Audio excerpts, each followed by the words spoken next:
Nanometre यानी कि 1 metre का 100 करोड़वां हिस्सा। और जब इतने छोटे पार्टिकल पर रिसर्च की जाती है, काम किया जाता है, तो उस फील्ड को कहा जाता है nano science and nano technology की फील्ड। आज हम इसी फील्ड पर बात करेंगे। हम अपने आसपास जितनी तरक्की होते हुए देख रहे हैं, चाहे वो मेडिसिन की फील्ड में हो, चाहे वो मोबाइल, इंजीनियरिंग, गाड़ियां, जो कुछ तरक्की आप अपने आसपास देख रहे हैं, उसमें नैनो साइंस, नैनो टेक्नोलॉजी का और इस फील्ड में काम करने वाले प्रोफेशनल्स का काफी अहम रोल है। आज इस फील्ड पर बारीकी से बात करेंगे, आपको समझाएंगे कि दरअसल फील्ड है क्या, इसमें अगर आप आना चाहते हैं तो रास्ते क्या हैं, प्रोसेस क्या है, एडमिशन कैसे लेना है, सारी चीजें आपको बताएंगे। एक्सपर्ट से भी आपको रूबरू करवाएंगे। लेकिन सबसे पहले एक पैकेज के जरिए समझ लेते हैं मोटे तौर पर कि ये फील्ड दरअसल है क्या।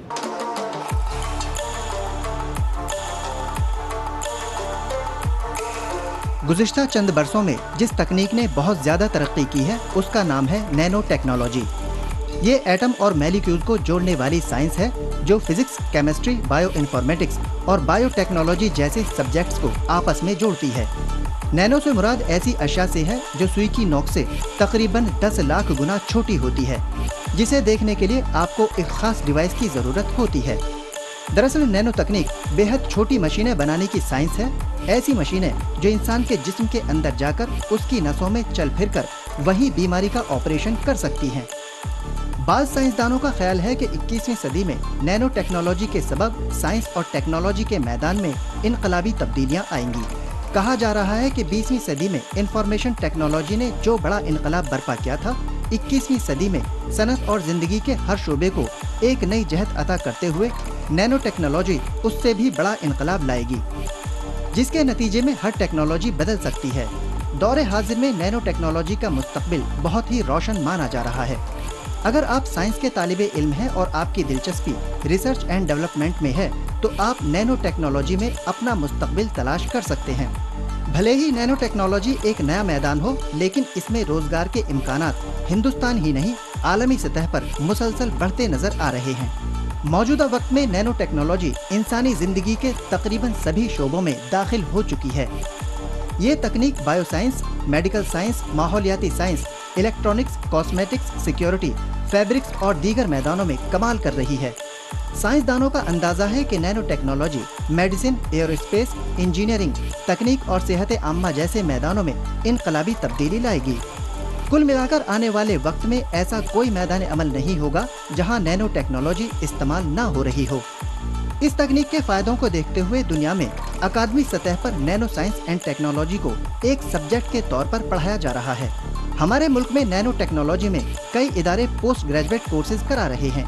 एमटेक और एमएससी कोर्सेज में दाखिले के लिए physics, chemistry, biotechnology, bio informatics और इंस्ट्रूमेंटेशन से ग्रेजुएशन कर चुके स्टूडेंट्स अप्लाई कर सकते हैं। बुनियादी तौर पर नैनो टेक्नोलॉजी का सिलेबस रिसर्च एंड डेवलपमेंट पर मबनी होता है। स्टूडेंट्स को पहले इस टेक्नोलॉजी के बुनियादी उसूलों से वाकिफ कराया जाता है। इसके बाद मुख्तलिफ शोबों में इस्तेमाल के मुताबिक इस तकनीक को अप्लाइड शक्ल देकर दीगर सब्जेक्ट्स की जानकारी दी जाती है।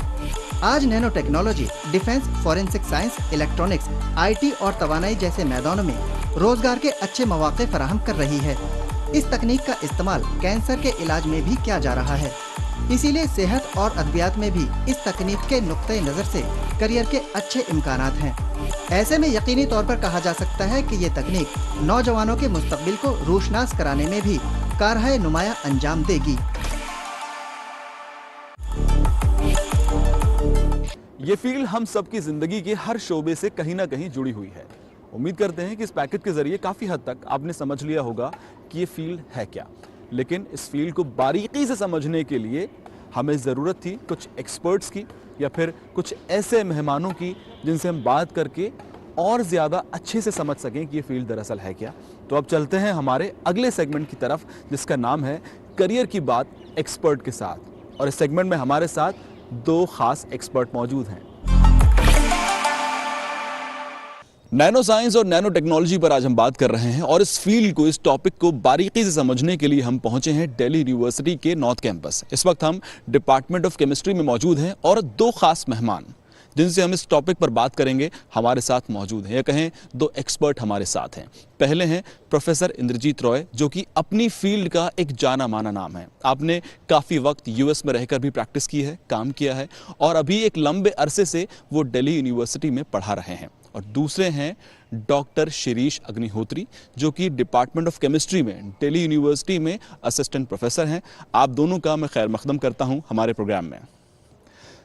सर, सबसे पहले मैं आपसे चाहूँगा कि आप नैनो साइंस और नैनो टेक्नोलॉजी पर थोड़ी रोशनी डालिए, क्योंकि नाम सुनने के बाद मेरी तरह शायद कुछ नाजरीन ऐसे हों जिन्हें कुछ समझ ना आए कि ये फील्ड क्या है। तो आप थोड़ा बताएंगे इस फील्ड के बारे में कि नैनो साइंस और नैनो टेक्नोलॉजी दरअसल होती क्या है?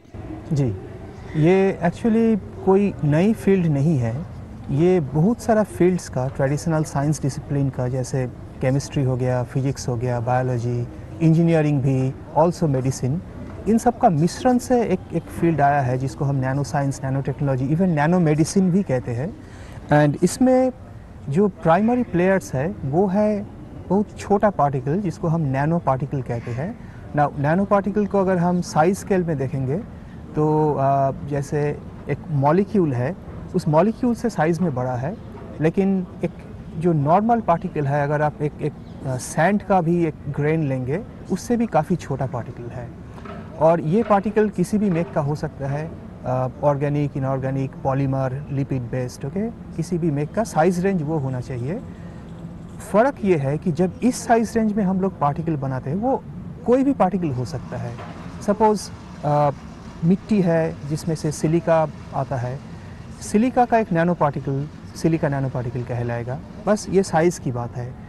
मैग्नेटिक पार्टिकल हमें पता है, डिफरेंट मैग्नेट ऑक्साइड, उसका जो छोटा पार्टिकल है उसको हम मैग्नेटिक नैनो पार्टिकल बोलेंगे। सो ये सभी पार्टिकल हमारे आसपास मौजूद है। ओनली थिंग इज जब वो बहुत छोटा साइज का हो जाता है, नैनो। छोटा साइज सर, कितना छोटा साइज? नैनो मतलब क्या? वही मैंने अभी बताया, नैनो साइज रेंज में जो है 10⁻⁻9 मीटर। यानी कि अगर सरल भाषा में कहूँ तो 1 मीटर का 100 करोड़वां हिस्सा। बिल्कुल बिल्कुल। हाँ। अच्छा सर, नैनो साइंस समझ में आता है कि नैनो पार्टिकल्स का विज्ञान। नैनो टेक्नोलॉजी क्या होता है?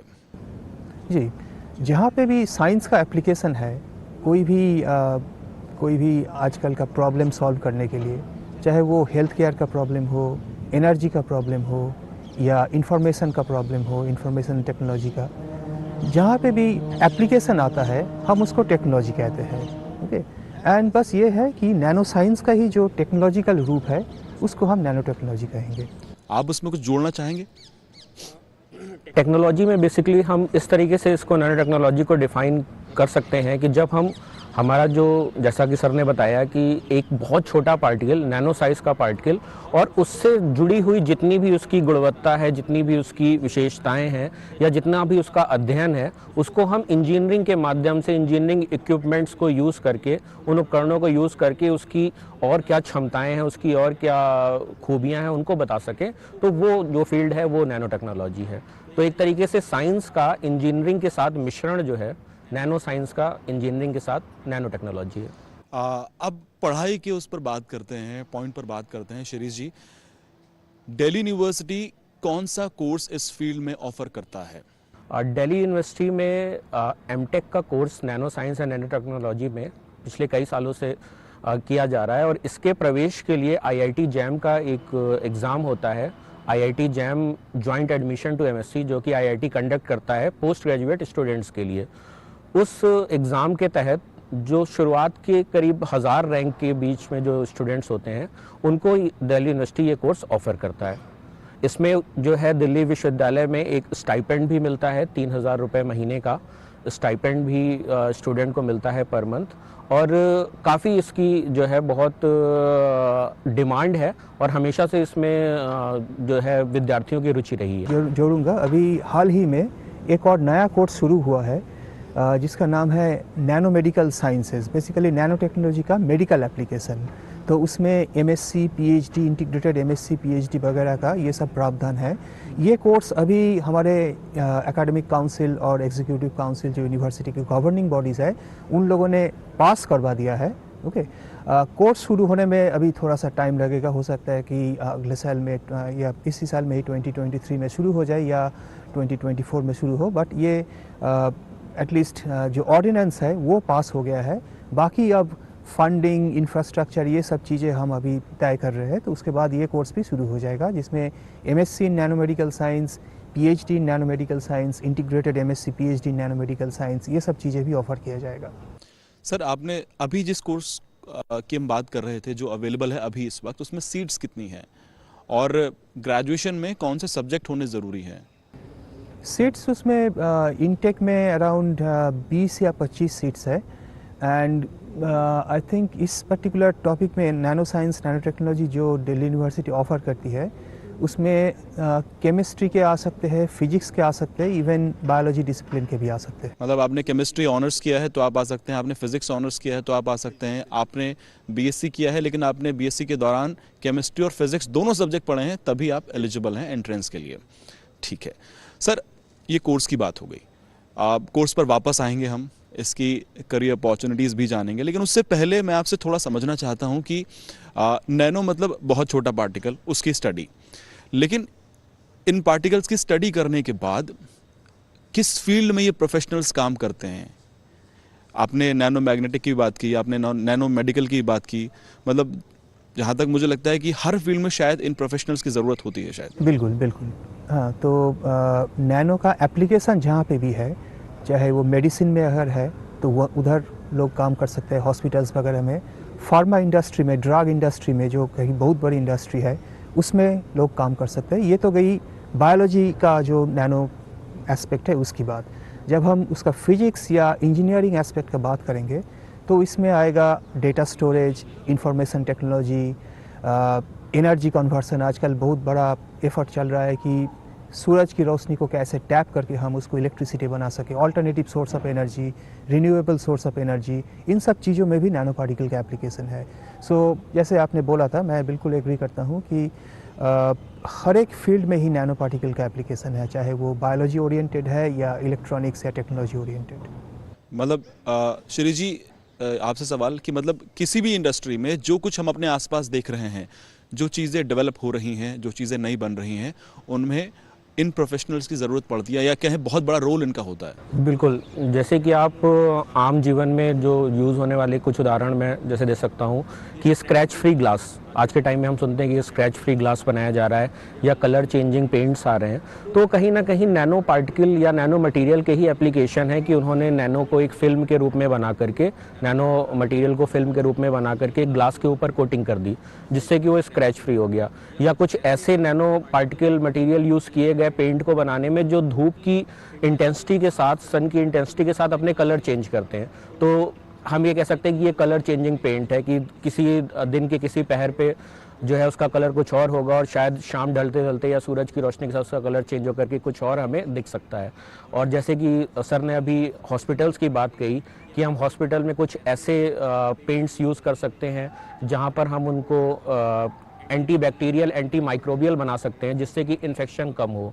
या इलेक्ट्रॉनिक्स की बात हम करें, जैसे मोबाइल में आजकल एक मोबाइल जो है अपने आप में एक सब कुछ, एक छोटा सा संसार बन गया है जिसमें आप सब कुछ स्टोर कर सकते हो। तो वो स्टोरेज के लिए, वो सेंसिंग के लिए, मोबाइल्स के डिस्प्ले बनाने के लिए, लैपटॉप्स के लिए, इलेक्ट्रॉनिक्स के लिए, तो बहुत सारे एग्जांपल हैं जहाँ पर हम इसको लेकर के आ सकते हैं और जहाँ पर इसकी उपयोगिता है।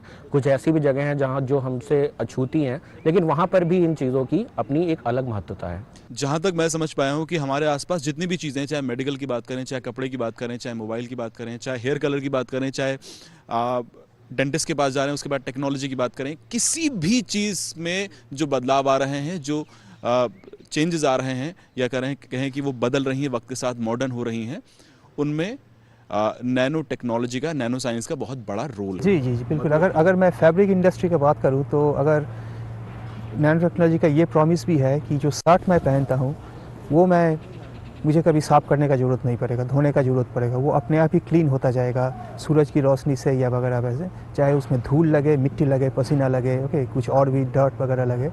तो ये सब प्रॉमिस है नैनो टेक्नोलॉजी का। सेल्फ क्लीनिंग फैब्रिक्स अपने आप को क्लीन करेगा। मैं उम्मीद करता हूँ कि हमारे नाजरीन को काफ़ी हद तक समझ में आ गया होगा कि ये फील्ड क्या है। अब बात करते हैं सर करियर ऑप्शंस की।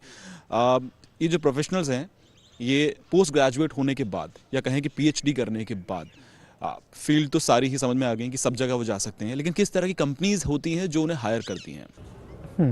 तो जहाँ जहाँ ये सब एप्लीकेशन है, pharma industry, definitely pharma industry में अब नैनो टेक्नोलॉजी का, ट्रेंड नैनो साइंटिस्ट का काफ़ी ज़रूरत है। ओके, इलेक्ट्रॉनिक्स इंडस्ट्री में चाहे वो चिप्स बनाता है, कंप्यूटर्स बनाता है, लैपटॉप्स बनाता है, मोबाइल फ़ोन्स बनाता है, ओके, उसमें ज़रूरत है।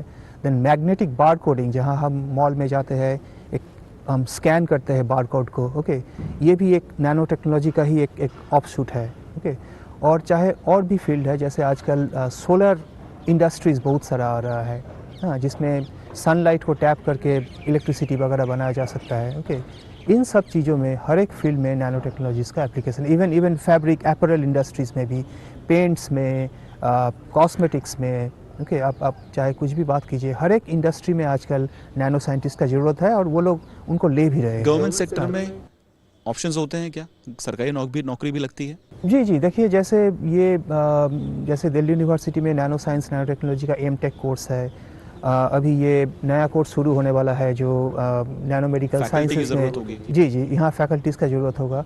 और ये तो हुआ यूनिवर्सिटी स्ट्रक्चर में। और जो मैं आपको बता दूं कि यूनिवर्सिटी स्ट्रक्चर में आजकल इंडिया में, हमेशा इंडिया में नए फील्ड्स को इम्बाइब करने का वो ट्रेडिशन नहीं है, ओके, जो कि ट्रेडिशनल फील्ड्स केमिस्ट्री, फिजिक्स वगैरह का है, बट फिर भी यूनिवर्सिटीज़ में आ रहा है। पर जब यूनिवर्सिटीज़ के बाहर बात करें, ओके, जैसे इंस्टीट्यूट्स में, इंजीनियरिंग कॉलेजेस में, आईआईटीज़, आईसर्ट्स, एनआईआईटीज़ वगैरह वगैरह, इतना सारा आजकल इंडिया में खुल गया है। हर एक चीज़ में अभी नैनो साइंटिस्ट का, नैनो मेडिसिन साइंटिस्ट का, चाहे वो एमएससी में, जितने भी भारतीय रिसर्च संस्थान हैं वहाँ ज़रूरत होगी। ठीक है सर, ओवरसीज़ में, दूसरे ममालिक में करियर के क्या ऑप्शंस खुलते हैं, आपसे जानना चाहूँगा शिरीष जी। हाँ, बाहर भी जो है साइंस की एडवांस रिसर्च जो नैनो साइंस में हो रही है, उसमें इंडियन स्टूडेंट्स की बहुत ज़्यादा डिमांड है और वो उसी हिसाब से उसमें ग्रोथ अपॉर्चुनिटीज़ बहुत हैं। एंड इवन वहाँ पर जो उनकी सैलरी है, जो पे स्ट्रक्चर है, वो भी बहुत ही अच्छा है। अगर हम औसतन एक बात करें तो अगर कोई किसी स्टूडेंट ने जिसने यहाँ से पीएचडी की है, अगर वो अपनी फर्दर रिसर्च के लिए भी यूएसए या यूके में जाता है तो वो 2500 से 3000 या $4000 तक पर मंथ जो है वो अर्न कर सकता है। इंडिया में कितना बैठता है करीब?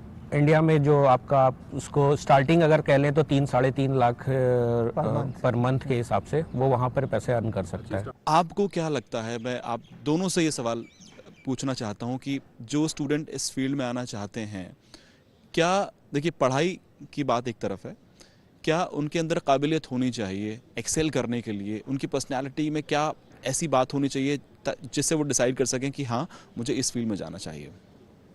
नैनो टेक्नोलॉजी में हम अक्सर एक बात करते हैं कि thinking out of the box, कि एक तो ट्रेडिशनल थिंकिंग होता है कि ऐसे करेंगे, और दूसरा है कि नॉन ट्रेडिशनल थिंकिंग, जिस नया करने का पर्टिकुलरली अक्रॉस डिसिप्लिन्स, ओके, जिसमें थोड़ा सा केमिस्ट्री इन्वॉल्व हो, थोड़ा सा फिजिक्स इन्वॉल्व हो, थोड़ा सा मेडिसिन इन्वॉल्व हो, सो डिफरेंट डिसिप्लिन्स को। एंड दूसरा है कि प्रॉब्लम सॉल्विंग अप्रोच होना चाहिए, कि मुझे एक प्रॉब्लम सॉल्व करना है, चाहे वो हेल्थ केयर का प्रॉब्लम हो या एनर्जी का प्रॉब्लम हो, ओके। तो इस तरह का अगर जज्बात जिन स्टूडेंट्स में है, जो इंटरडिसिप्लिनरी काम करने के लिए राजी है, जिनको प्रॉब्लम सॉल्व करने का जज्बात है, जो प्रॉब्लम आजकल हम लोग अपने चारों तरफ देखते हैं, यूजुअली हम अनदेखा करते हैं, लेकिन अगर हम सोचें कि कैसे हम अपना साइंस के थ्रू, अपना एजुकेशन के थ्रू इनको सॉल्व करें, तो ये जज्बा जिन स्टूडेंट्स में है, आई थिंक ये फील्ड उनके लिए सबसे बेस्ट है।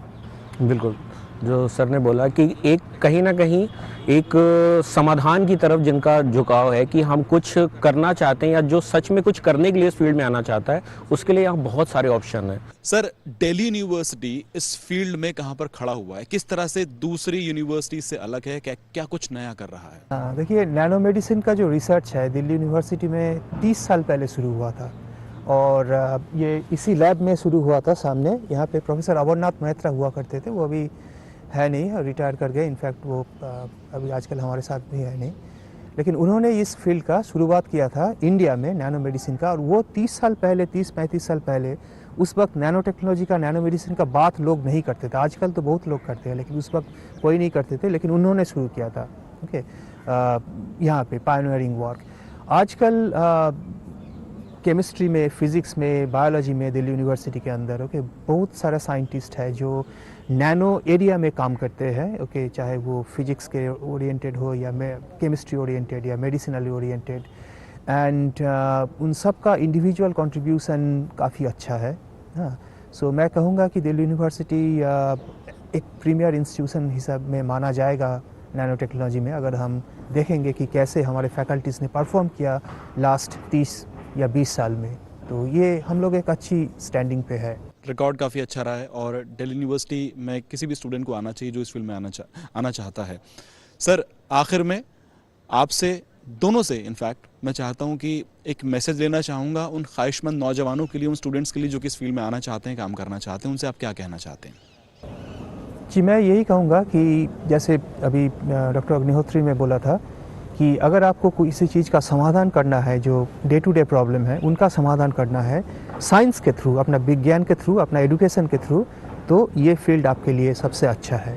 ओके, यहाँ आइए, आप प्रॉब्लम देखिए, आपके पास टूल सारा रहेगा, आपके पास एक्सपर्टीज सारा रहेगा, आपके पास गाइडेंस भी रहेगा। ओके, ओनली थिंग इज़ आपको अपना एम्बिशन से काम करना है, एम्बिशन से, और चीज़ों को सॉल्व करने का कोशिश करना है। आपको जोड़ना चाहते हैं इसमें? जी, जो स्टूडेंट्स इसमें आना चाहते हैं, बेहतर जैसे कि हम लोगों ने पहले भी डिस्कस किया था कि यहाँ पर जॉब अपॉर्चुनिटीज़ भी कई सारी हैं, सरकारी नौकरी हैं और भी इंडस्ट्री में जॉब है, लेकिन इसमें जो आगे बढ़ के जो इसको अपने कह सकते हैं कि अपने अनुसंधान को, अपने रिसर्च को अपनी रुचि के हिसाब से आगे ले जाना चाहते हैं, उन स्टूडेंट्स की यहाँ पर इस फील्ड को भी बहुत ज़रूरत है और वो इस फील्ड में बहुत अच्छा करके बहुत अच्छे परिणाम भी ला सकते हैं। तो खासकर ये फील्ड उनके लिए है जो रिसर्च को सिर्फ एक कंपल्सरी समझ करके कि मैं इसको करा करके कहीं पर असिस्टेंट प्रोफेसर लग जाऊंगा या मैं पढ़ाने लगूंगा, उसके अलावा अगर कोई रुचि से यहाँ पर आ रहा है कि मैं इससे करके कुछ ना कुछ चेंज, परिवर्तन लेके आऊँगा या सोसाइटी को कुछ डोनेट कर पाऊँगा, या किसी प्रॉब्लम को जो सालों से है थी हमारे साथ में, उसको अगर मैं, जैसे कैंसर और HIV का इलाज है जिससे शायद हम लोग बहुत टाइम से जूझ रहे हैं और अभी तक इफ़ेक्टिवली अगर कोई मेडिसिन बोली जाए तो उस तरीके से नहीं आई है, तो कोई अगर इस तरीके से या इस तरीके से कोई ऐसा समाधान चाहता है तो उसके लिए ये फील्ड बहुत अच्छी है और यहाँ पर बहुत सारी अपॉर्चुनिटीज़ हैं। मैं थोड़ा सा इसमें ये जोड़ूंगा कि ये ऐसा एक फील्ड है जहाँ से बहुत सारा लोगों ने काम करके अपना इंडस्ट्री शुरू किया है, अपना कंपनी शुरू किया है। जैसे आजकल हम बात करते हैं स्टार्टअप इंडिया का, मेक इन इंडिया का, इन सब थीम में, बिकॉज ये एक थीम है जो विदेशों में जैसे US में या यूरोप में पहले से होता जा रहा है कि साइंटिस्ट अपना काम करके चीज़ें डेवलप करते हैं एंड देन वो खुद ही एक इंडस्ट्री शुरू करते हैं। ये अभी इंडिया में भी शुरू हो रहा है, शुरू हो चुका है इनफैक्ट। एंड नैनो साइंस एक ऐसा फील्ड है जहाँ से आप अपना आइडिया को लेके अपना इंडस्ट्री शुरू करते हैं, अपना कंपनी शुरू करते हैं, अपना एम्प्लॉयमेंट अपॉर्चुनिटी दूसरों को दे सकते हैं। सर, मैंने कहीं पढ़ा था कि अगर आप कोई बिजनेस स्टार्ट करना चाहते हैं तो सबसे अच्छा तरीका यह है कि आप किसी भी प्रॉब्लम को बहुत गहराई तक समझें, जितना किसी और ने ना समझा हो। उसके बाद आप उसके सॉल्यूशन पर काम करें, जितना किसी और ने काम ना किया हो। उसके बाद आप एक उसमें जो सॉल्यूशंस है उसके ऊपर काम करें और अपना स्टार्टअप शुरू करें। वही बात आपने कही और मुझे लगता है कि इस फील्ड के लोगों को वो बहुत अच्छे से करने का मौका मिलेगा। तो बहुत बहुत शुक्रिया सर आप दोनों का हमसे बात करने के लिए, हमारे लिए वक्त निकालने के लिए। तो बहुत अच्छी बात ये रही और काफ़ी कुछ जानकारी मिली। एंटरप्रेन्योरशिप यानी कि अपना बिजनेस शुरू करना चाहते हैं तो भी रास्ता खुलता है, गवर्नमेंट जॉब के ऑप्शंस भी आपके लिए खुलते हैं, और बाहर आप जाना चाहते हैं, दूसरे ममालिक में काम करना चाहते हैं, वो ऑप्शंस भी आपके पास खुलते हैं। कुल मिलाकर फील्ड बहुत बड़ी है, उसके बाद लिमिट नहीं है, बहुत ऊंचाई तक आप जा सकते हैं। लेकिन ये फील्ड ऐसी नहीं है कि आप ग्रेजुएशन करने के बाद आपको अचानक जहन में आए कि चलिए नैनो साइंस से नैनो टेक्नोलॉजी में जाते हैं, या फिर अचानक 12th करने के बाद आपको लगे कि भाई ये फील्ड ठीक है, इसमें जाते हैं। इसके लिए आपको पहले से अपना माइंड सेट तैयार करना होगा, क्योंकि 10th के बाद आपको साइंस लेनी होगी, उसके बाद BSc या फिर ग्रेजुएशन ऐसे सब्जेक्ट्स में करनी होगी जिसमें केमिस्ट्री और फिजिक्स हो। तो टारगेट बहुत पहले सेट करना होगा। तो जो पेरेंट्स हमें देख रहे हैं, अगर इंटरेस्टेड हैं, अपने बच्चों को इस फील्ड में लाना चाहते हैं, तो वो अभी से इसी को देखकर, सोच समझकर ही आगे उनके मुस्तकबिल को लेकर जाएं। उम्मीद करते हैं ये सेगमेंट आपको बहुत पसंद आया होगा। हम आपके लिए ऐसे और कई सब्जेक्ट्स पर लगातार बात करते रहते हैं, लेकिन अभी हमारे एक काफ़ी इंपॉर्टेंट सेगमेंट का वक्त हो चला है, जिसमें हम आपको बताएंगे इस वक्त, आगे की बात नहीं करते, अभी आप कौन कौन से कोर्सेज के लिए कहाँ कहाँ अप्लाई कर सकते हैं, कहाँ ऑप्शंस खुले हुए हैं और कहाँ कहाँ आप नौकरियों के लिए अप्लाई कर सकते हैं। तो चलिए जल्दी से देखते हैं।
काफी इंटरेस्टिंग फील्ड थी, है ना?